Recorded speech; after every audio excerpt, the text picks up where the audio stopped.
In all honesty, I have said it severally that I do not believe Nigeria has a judiciary.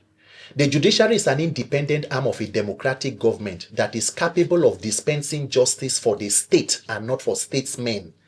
What Nigerian judiciary has proven to be is the legal department of any political party in power, where politicians and strongmen control whatever. You can see what is going on, where people become SAN through whatever means that they be.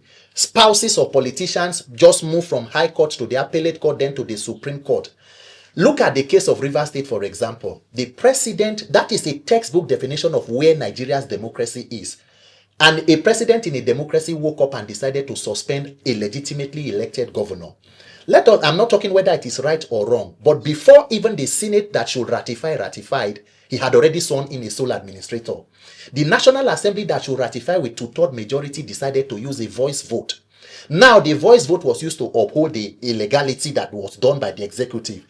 PDP governors approached the court, and for 6 months, the Supreme Court was unable to entertain a suit to determine the legality of a process until that 6 months expired and the governor came back in a so-called peace deal.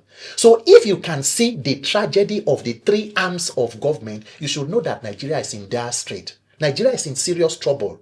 The judiciary that should be called the last hope of the common man has become the last hope of the uncommon man.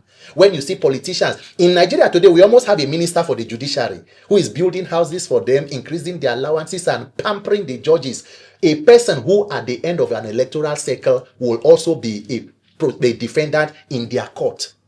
And we don't see it as clash of interest. We don't see it as administrative abnormalities. Everybody just goes in that way. So what is the hope of the Nigerian if we have that kind of judiciary? We are in serious trouble and we must fix it.